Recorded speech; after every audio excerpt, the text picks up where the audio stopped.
بنشوف بنت اسمها أليس واقفة في حمام الكلية، وباين عليها إنها مرعوبة من المراية، وفجأة بتلاقي نفسها لوحدها تماما بعد ما بتمشي آخر بنت كانت معاها، وبتبدأ تسمع صوت جرس بيرن بشكل مرعب، وفي حاجة بتظهر لها في المراية بتخليها تصرخ من الرعب.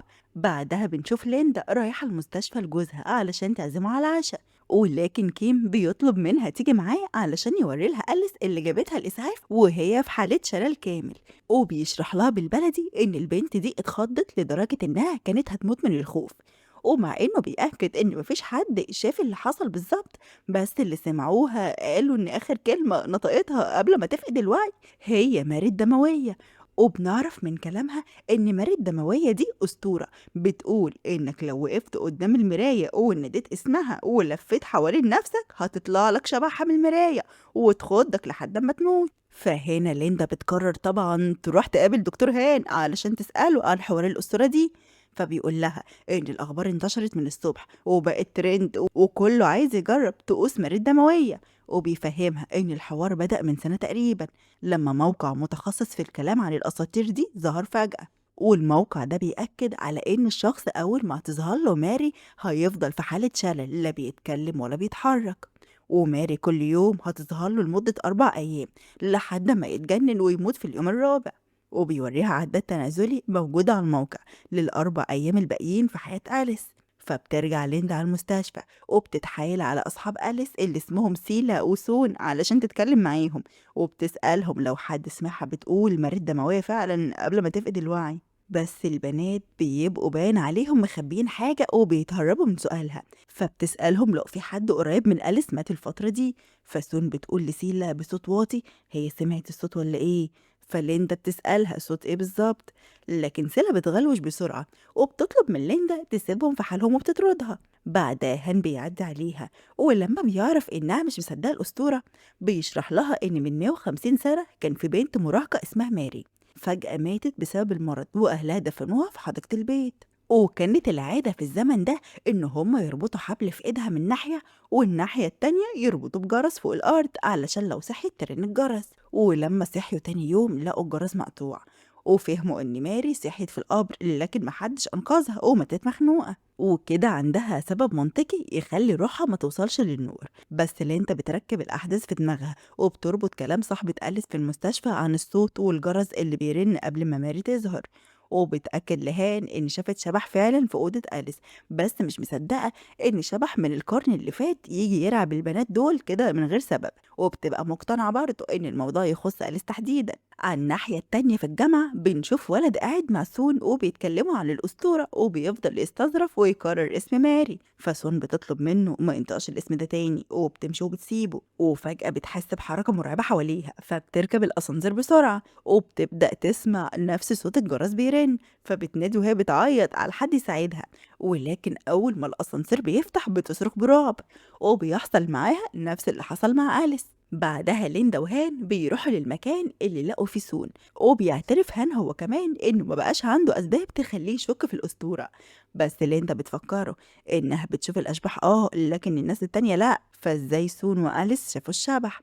فهان بيقول لها ان المراية معروفة في كل ثقافات العالم بان الارواح الشريرة بتسكن فيها وبتسحب الناس عموما من تحت المية او اي سطح بيعكس الصور، علشان كده المراية عبر كل العصور كانت تعتبر بوابة بين عالمنا والعالم الآخر. وهنا ليندا بتسأله لو مريض دموية بتستخدم المراية كبوابة، طيب فين المراية في المكان ده؟ وفجأة الأسانسير بيوصل وبيلاقوا مراية في وشهم بالظبط، فبيفهموا إنه سون بصت فيها. بعدها ليندا بترجع على محل الأنتيكات وبتقرر تجرب الطقوس بنفسها، فبتدخل المخزن وبتقف قدام مرايات قديمة وبتفضل تكرر اسم ماري وتلف، وفعلا بتحس ان في حاجة بتتحرك في المراية وبتسمع صوت جرس، بس بتلاقيها صاحبتها روز شايلة ساعة قديمة بتطلع صوت الجرس، فليندا بتخرج من المخزن وبتسيبها، ولما بتفهم روز ان ليندا كانت بتنادي على ماري بتبدأ تشتكي لها ان ابنها وكل اصحابه اللي اتجننوا بالاسطورة دي ومقضيينها سيرش على النت، فبتفتح ليندا صفحة التعليقات على الموقع الغريب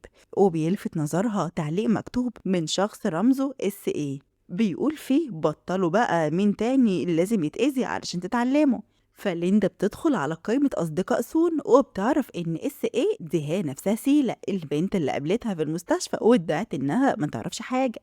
فبتدخل على صفحة سيلا وبتشوف حاجة بتلفت انتباهها وبتقول لروز إنها لازم تروح لها حالا. وبتدخل ليندا لغرفة سيلا في السكن الجامعي وبتلاحظ إنها خايفة جدا ومغطية كل المرايات. فبتقول لها أنا عارفة شوية حاجات عن الأشباح وبتطمنها إن دي مش ماري زي ما هي فاكرة وإن الأشباح ما بتطلعش من المرايات تقتل الناس، هي بس تقدر تخوفك لكن ما تقدرش تأذيكي إلا لو سمحت لها. وبتطلب منها تساعدها علشان يعرفوا من الشبح ده واللي بيعمل كده. فسيلة بتبدأ تصرخ فيها وبتقول لها إن الأسطورة حقيقية وماري الدموية بتموت اللي بتظهر له. فاللي بتقول لها بس مفيش حد مات. وفي اللحظة دي سيلا بتعيط وبتقول لها انت غلطانة لأن شيري ماتت وأنا كنت موجودة لما ده حصل. فبتسألها ليندا شيري مين؟ فبتحكي لها الأحداث اللي حصلت قبل أجازة نص السنة.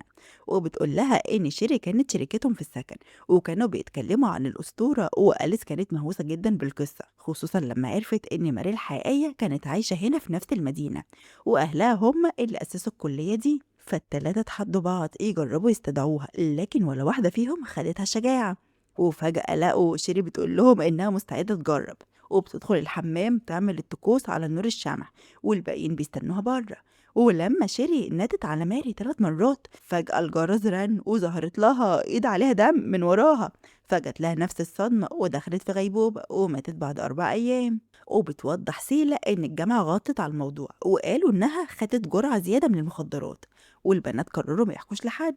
بس لما رجعوا من الأجازة بدأت حاجات غريبة تحصل وكأن ماري الدموية جاية تنتقم من كل اللي حضروها من غير ما يصرفوها.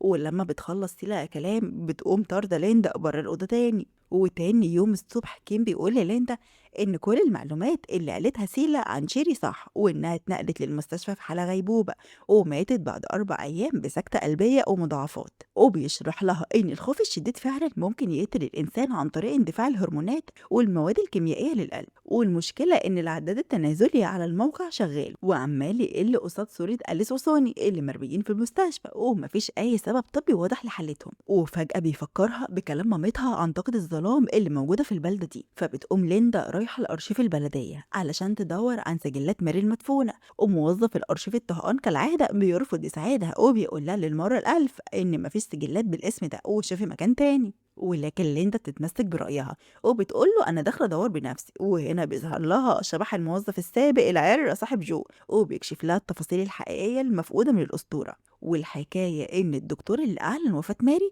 واللي هو أبوها نفسه كان غلطان في التشخيص وقرر يدفنها فورا. وأمها رفضت تسيب القبر علشان لو الجرس رن بس الدكتور خاف عليها تموت من البرد واداها حقنة مخدر علشان تنام. وأثناء نومهم الجرس رن ولما صحي الأب كان الوقت فات وماري ماتت بجد بسببه. والتفصيلة المرعبة هنا إن هم لقوا ايديها غرقانة دم وضوافرها مش موجودة لأنها اتخلعت في غطا التابوت من جوه وهي بتحاول تخرج. فبتروح ليندا عند قبر ماري وبتدخل البيت المهجور بالليل وبتفضل تنادي على ماري وبتقف قدام مراية قديمة وبتقرر تعمل الطقس علشان يظهر الشبح. والمرة دي الجرس بيرن وبتظهر ايدين الشبح وهي غرقانة دم لكنها بسرعة بتختفي. فبترجع ليندا تحكي لكيم عن اللي شافته وبتأكد له إنها شافت الشبح بس في حاجة غلط لأن الشبح اللي ظهر إيدها فعلا عليها دم لكن ضوافرها سليمة تماما عكس ماري. كمان صوت الجرس كان غريب وحديث وكأنه تسجيل مش جرس قديم من 150 سنة. وفي اللحظة دي ليندا بتكتشف الحقيقة وبتقول إن الشبح ده مش ماري بتاع زمان، لا ده شبح بنت لسه ميتة قريب. فكيم بيسألها ممكن تكون مين؟ فبترد فورا وبتقول له أكيد شيري البنت اللي ماتت بعد الطقس ب4 أيام. وبتروح ليندا تقابل أبوها وأمها وبتشرح لهم إن شيري ماتت بسبب لعبة أرواح وطقوس مش بجرعة زايدة زي ما هم فاهمين. وبتسألهم عن علاقة شيري بأليس وسون وسيلة. فالأم والأب بيأكدوا إن شيري عمرها ما ذكرت الأسامي دي لأنها ما كانش عندها أصحاب. ولما ليندا بتسألهم ليه وهي مستغربة فالأب بيكشف لها إن شيري من صغرها كانت مختلفة عن باقي الأطفال لأنها مولودة بعيب خلقي خطير في القلب ولأنهم كانوا عارفين بحالتها من وهي صغيرة دايما كانوا مخليينها تبعد عن أي نشاط ممكن يتعبها بأي شكل. وهنا ليندا بتسألهم لو كانت بتلبس جهاز لمراقبة دقات القلب فالأب بيأكد إنها كانت لابساه 24 ساعة والجهاز ده بيطلع صوت إنذار عالي لما قلبها بيتعرض لضغط شديد. بعدها على طول ليندا بتروح لسيلا وبتلاقيها بتلم حاجاتها وبتقول لها إن أهلها جايين ياخدوها بكرة لأنها خايفة تكون الضحايا الجاية. بس ليندا بتطمنها وبتوضح لها ان الشبح ده شبح زميلتهم اللي ماتت، وبتشرح ان شيري لما عملت نفس الطقس وسمعت صوت الجرس ده ما كانش جرس فعلا، لا ده صوت جهاز القلب اللي سبب التوتر طلع صوت. فسيلا بتنصدم لما بتفهم ليه الشبح بيطاردهم وليه مأخرها هي بالذات للنهاية، وبتعترف انها كانت عاوزة تعمل مقلب في صحابها وكانت فاكرة ان أليس أو سون هما اللي هيجربوه،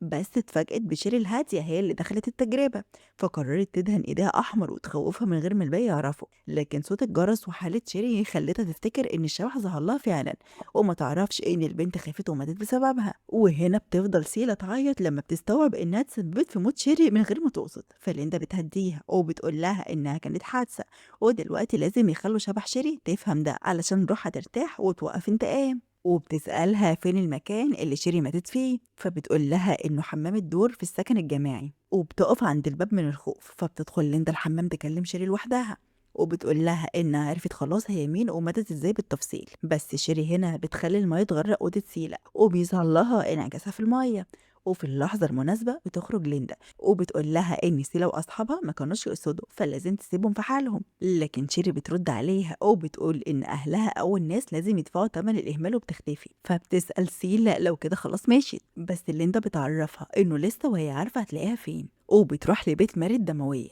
وبتقول لشيري إنها مش شبح ماري بدليل إن ضوافرها موجودة، وبالنسبة للدم اللي على إيدها فده لأنها من الخوف كسرت الكوباية اللي كانت معاها وعورت نفسها. وفي الآخر بيروحوا الاتنين عند أهل شيري علشان تودعهم، وبتقول شيري إن هما حبسوها بحجة الخوف عليها من الموت وحرموها من الصحاب، علشان كده اضطرت تعمل التجربة دي، بس هي دلوقتي مبسوطة علشان بقت حرة ورغم كل شيء هي بتحبهم. وأخيرا بتقول لليندا إنها مسامحة سيلا وأصحابها وبتقرر تعبر للنور.